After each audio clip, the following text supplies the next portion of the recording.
Focus on 27-year-old Nicole Montalvo as she steps through the threshold of the Rivera residence on Hixon Avenue in St. Cloud, Florida. Her son Elijah is at her side. She has less than 24 hours to live. Inside the house, 31-year-old Christopher Otero-Rivera waits with his father, a man with a documented history of violence. Nicole operates under the assumption that this is a standard custody exchange. Routine, safe, but on this day, the plan has changed. This is the timeline of 48 hours that turned a mother's devotion into a family's lethal secret. Nicole entered the world on August 21st, 1986, in Orlando. Friends describe a magnetic personality, the type of person who pulls you in immediately. Her family recalls a spirited, empathetic child, someone who could command a room simply by walking into it. The ocean was her escape. Long days on the Florida coast. Sand, saltwater, the sound of the Atlantic, forming the backdrop of her youth. Post-high school, she sought independence. Nicole moved out, secured a job in service, and cultivated a vibrant social circle. Monday nights were reserved for, one thing, the Philadelphia Eagles. She was a diehard fan. She loved the team, but she loved the community and the shared experience even more.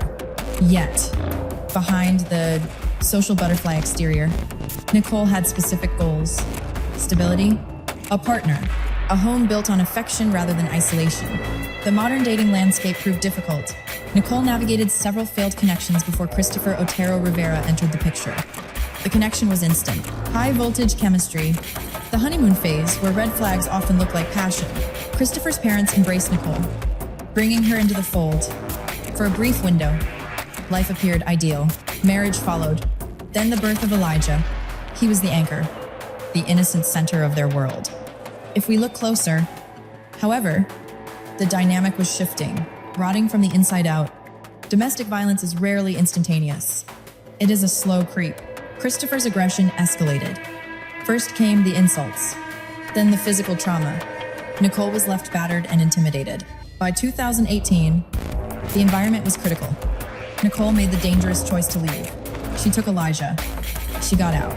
But Christopher refused to relinquish control. The ensuing custody. Litigation was hostile. Motions filed. Evidence presented. Two parents locked in a legal war. Over the child, the court mandated joint custody. Nicole complied with the order. She prioritized Elijah's relationship with his father over her own safety. She wanted her son to know his dad, even if that man was her primary tormentor. Christopher was not satisfied. He wanted total possession. He wanted Nicole removed from the board. Late that year, he lured Nicole under the guise of a conversation. It was a trap. He abducted her. He suppressed her ability to call for aid, transporting her to a desolate location devoid of witnesses. He dragged her from the car. He threw her to the dirt. The violence that followed was calculated. Repeated strikes. Blunt force trauma. He restricted her. Airway. Strangling her until she hovered near unconsciousness. He released her only after establishing dominance. He left her injured on the ground with a specific ultimatum: go to the police. And you die. He stole her debit card and personal effects. He drove to an ATM and drained her account. He filled his tank with her money. This goes beyond assault. It is total dehumanization. Nicole's mother, however, took immediate action. She dialed 911. Dispatch 911. What is the location of your emergency? Do you require law enforcement or medical? Mother, I don't know. My daughter's friend just called. She said her husband beat the living daylights out of her. Mother, I'm going there now. Send officers to 4700 Citrus. Weapons, I have no idea. Mother, I just got the call. Get the police there now. When law enforcement reached Nicole's residence, they discovered a survivor in shock. The physical evidence on her body corroborated the report. Debris and organic matter were tangled in her hair from the ground. Contusions formed patterns around her face and neck, clear indicators of the brutality she endured. Christopher was taken into custody. The charges: kidnapping, battery, and aggravated assault. His associate, Tony Marie Rocker, was also implicated for her presence during the abduction, though charges against her were later dismissed. During the investigation, inside the interrogation room, Christopher spun a narrative. Investigators didn't buy it. Not for a second. Walk me through your morning. How did the day begin? Woke up, got myself ready, went to the job, Okay, clock in time. I arrive at 8. 8 a.m. Correct. Occupation, lawn care, landscaping. Territory, which city? Orlando area. Okay. Employment status? You, an employee or a business owner. Company man. It's a privately owned operation. Worked until 4. Returned to the motel room. Showered. Changed clothes. Drove to the lakefront around 7:30 p.m. Needed to clear my head. Next steps. That was when Nicole reached out. She was updating me on the situation. We argued. Hung up. Called back. Chaotic back and forth. She initiated most of the calls, but subject becomes emotional. She relayed the incident. I was halfway home when the call came in. Arguments. Disconnections. She told me what happened. We rendezvoused. She tailed me back to the motel. We talked. My advice, go to the hospital. Alert her parents. Let them watch Elijah while she sought medical attention. The alibi crumbled under the weight of evidence. Inconsistent timelines are a red flag. Christopher took a plea deal, charges reduced to simple battery and unlawful possession of a bank card. Behind bars, the manipulation escalated. The proposition his father would cover a cellmate's $500 bond. The quid pro quo, frame Nicole, stash contraband in her vehicle, drop an anonymous tip. Secure a conviction. The endgame sole custody of Elijah. Christopher worked the phones from jail. He spoke in code to his father. Angel. He knew the system records every syllable. It's me. I need a favor. Found someone who can assist? They need bail. 10% is $500. Can you cover it? Angel asked the million-dollar question, what is the goal? Discredit a target. Do what is necessary. He never named Nicole on the line, but detectives connected the dots. As documented in cases on ID, intent is everything. He provided the cellmate with a dossier, physical description, home address, work schedule, make and model of her car. The inmate never planted the evidence. Instead, he flipped. He informed detectives that Angel Rivera wasn't just funding the operation, he was active. The offer escalated from framing her to making her vanish permanently. With time served, Christopher walked free in 8 months. He exited prison with a GPS tracker strapped to his ankle. Legal restrictions, 0 contact with Nicole.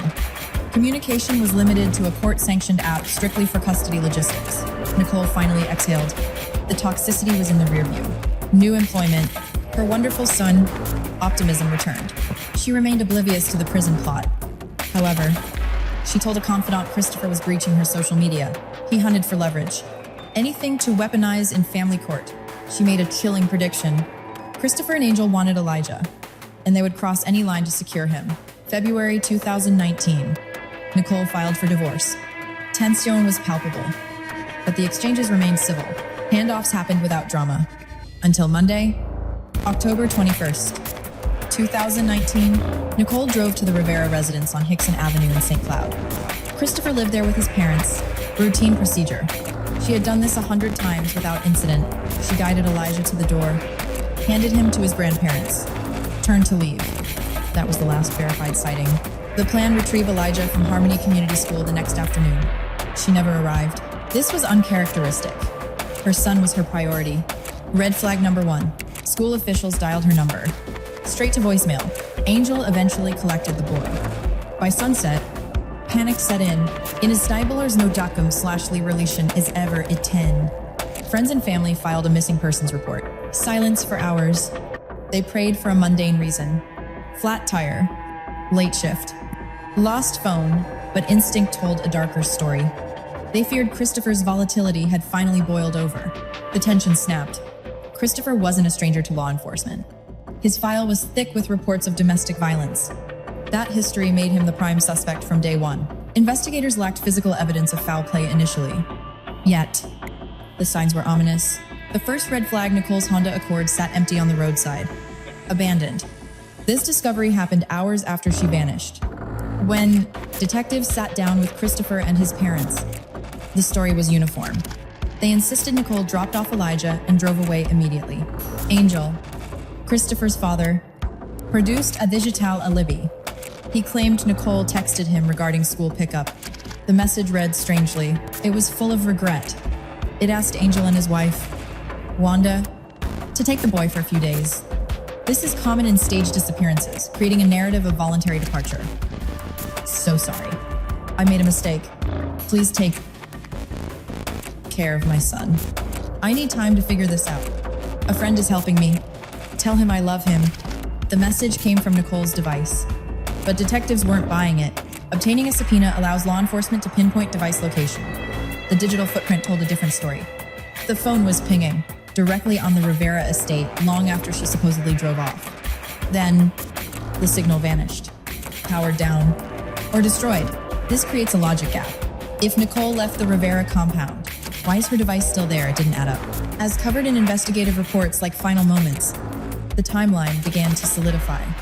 Police looked for witnesses. A neighbor adjacent to the Rivera home offered a disturbing clue. He observed heavy machinery, an excavator. It was digging on the land that same afternoon. This witness struggled to explain his intuition. He told police the family gave off a dark energy. He steered clear of them. Trust your gut if something feels off. It usually is. Then, the case broke open. Christopher's own brother, Nicholas, cracked. He admitted seeing Christopher and their father, Angel, in the garage. They were looming over within 24 hours. The cavalry arrived.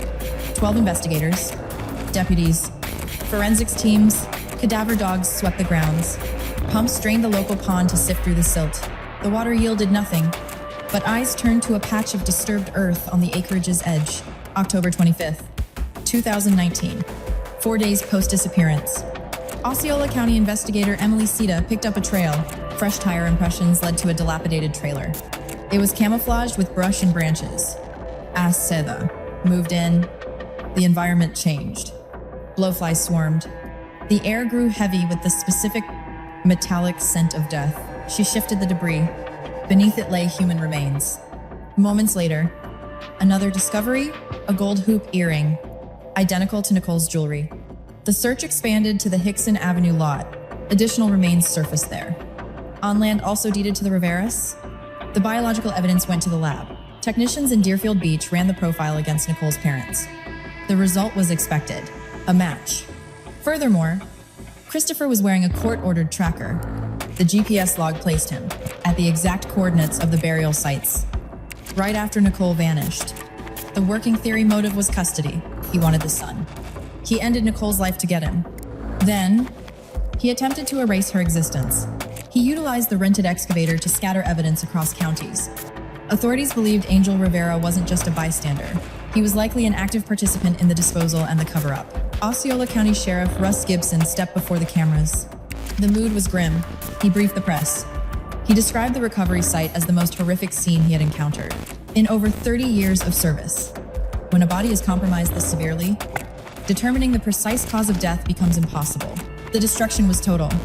However, the forensic anthropologist identified distinct tool marks on the skeletal fragments. The injuries were consistent with heavy machinery. The death certificate read, homicidal violence, means unspecified. Christopher, 31, and Angel, 61, were taken into custody. The charge, second-degree murder. They were booked into Osceola County Jail in late October. 2019, Christopher's mother, Wanda, faced charges as well.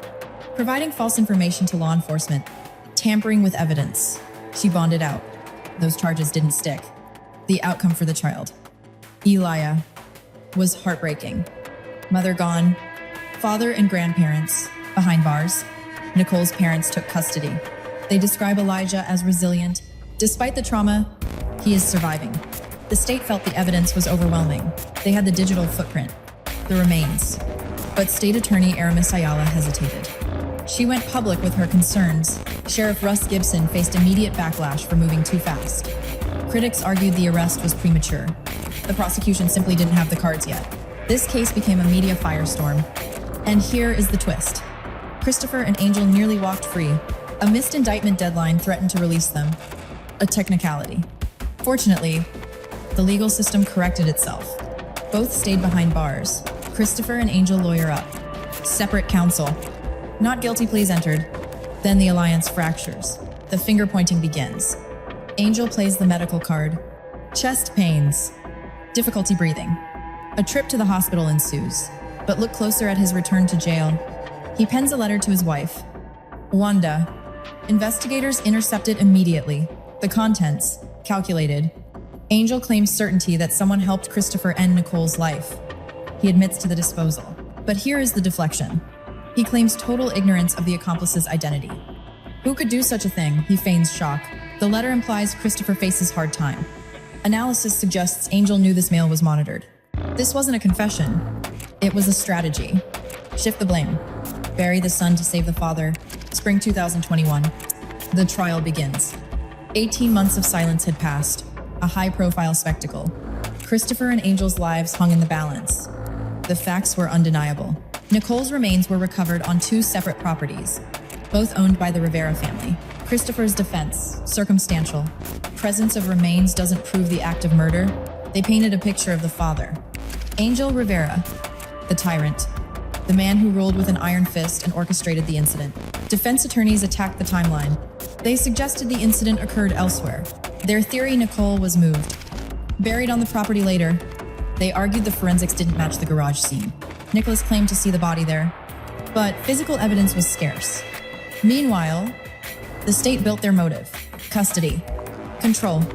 The prosecution argued the father and son were obsessed with securing sole possession of the child. Elia, as seen in coverage from investigative programs like 48 Hours. Prosecutors laid it out for the jury. A calculated destruction. Christopher attacked and concealed her. The chilling detail, their son Elijah was in the house, just a stone's throw away with his grandmother. To establish history. The prosecution called Nicole's mother. She detailed the past, the condition of her daughter during the 2018 incident, abduction and assault, a pattern of violence established. Then came the crime scene technician. The testimony was clinical and damning, describing the recovery. Removing sections of earth, not just dirt, mud, sifting through the sludge, searching for fragments, small pieces of bone, tissue. The technician painted a grim scene. Swarms of flies, the overwhelming scent of decomposition, more like mud. The witness clarified, describing the manual labor of sifting through the evidence.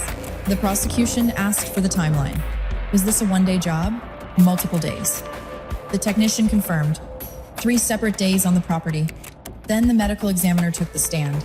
She received only 50% of the remains. She noted the victim had been separated using tools. This moment silenced the room. The jury was forced to visualize the defendants using hardware to destroy evidence. A disruption occurred. Prosecutors moved to dismiss a juror, apparently nodding off during critical testimony. The judge granted the dismissal. As for the defendants, neither Christopher nor his father took the stand. Wanda Rivera did. She claimed a good relationship with the victim. Friendly texts. Normalcy, then Nicholas, Christopher's brother, testified. He confirmed the family dynamic. Angel was the undisputed head, a tyrant.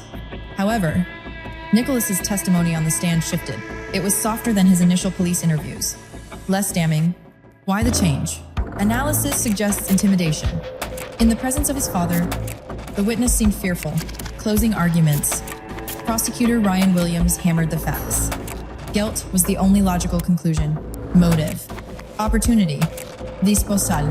No other suspects existed. He outlined the tragic timeline. A toxic relationship escalating to a final, permanent end. The defense leaned on reasonable doubt, reminding the jury that the case relied on circumstantial chains. A 2-week trial concludes. The jury retires to deliberate. The consensus. The state brought a heavy case. But in a murder trial, certainty is a luxury. We often see juries deliberate for days, sometimes weeks. Everyone waited to see if they would return a guilty verdict. But here is what is notable. They didn't need a day. They needed just 90 minutes. The decision was unanimous as they entered the courtroom. The verdict was read. Christopher and Angel, guilty. Second-degree murder. Tampering with human remains. Tampering with physical evidence.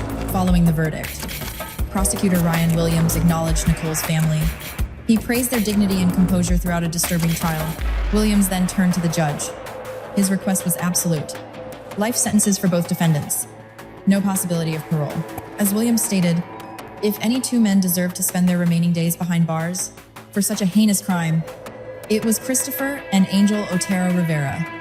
Before the sentence was handed down, 3 of Nicole's relatives approached the stand. Nicole's sister, Christina, spoke first. She admitted the grieving process has no end date. She noted that when strangers ask about Nicole, she simply states she was a victim of domestic violence. It is too painful to admit the truth. That she was taken by her estranged husband, by the father of her child. When her brother Stephen spoke, he described a level of terror and loss that words could not capture. Then came Edward, Nicole's other brother. He recounted the warnings. How the family begged her to leave Christopher. He recalled their mother crying at night. She lived in constant fear that Christopher would hurt Nicole. Or worse, the judge made the final call. Christopher and Angel Otero-Rivera received life in prison for second-degree murder. Under the law, the court added another 20 years to their sentences for the tampering charges. Justice was swift. Angel Rivera passed away from COVID-19 complications just 2 months after sentencing. Christopher remains incarcerated. In all likelihood, he will end his days in a cell. Let's analyze the timeline. Nicole Montalvo walked onto Hixon Avenue thinking it was a standard custody exchange. She trusted the system. She believed restraining orders, ankle monitors, and court-approved apps would keep her safe. She believed she was protected from a man who had already attempted to end her life. That belief was fatal. As documented in investigative programs like 48 Hours and Final Moments, cases like this reveal a grim pattern. Domestic violence does not end when the victim leaves. Often, that is when it escalates. Sometimes the system fails. Sometimes those sworn to protect become complicit in an unspeakable tragedy. Elijah lost his mother in October 2019. He lost her to hatred, to men who valued control over human life. But he gained something. The truth, the record shows his mother loved him fiercely until the end. She fought to give him a better life. Even when that fight cost her everything, justice arrived. However delayed, Nicole Montalvo's name is now added to the heartbreaking list of victims. Her story echoes in courtrooms and advocacy groups. It serves as a warning for those working to prevent the next incident, because there will be a next time. Unless we learn, unless we act, unless we believe victims when they say they are afraid, the Philadelphia Eagles still play on Monday nights. Families still flock to Florida beaches for sun and sanctuary. The world moves on, indifferent to the absence of a bubbly, charismatic woman who just wanted peace for her son, but those who knew Nicole will never forget. They remember her laugh, her dreams, her capacity for forgiveness, and here is the red flag. Forgiveness can be dangerous. She gave Christopher another chance. She asked the judge to drop the protection order. She believed in redemption when she should have focused on self-preservation. Most importantly, they remember this. Nicole Montalvo deserved better. She deserved a life without fear. She deserved to watch her son graduate, fall in love, and build his own future. She deserved justice. It came too late to save her, but at least it came. The individuals responsible will spend their lives in prison. Their legacy is nothing but pain. Nicole's legacy is love. It is the kind of love that survives even the worst actions. That love lives on in her son. He carries her spirit forward. It is proof that evil cannot destroy what truly matters. In the end, that is what remains. Not the horror of how she passed, but the beauty of how she lived. The lesson here is clear. We must listen before it is too late.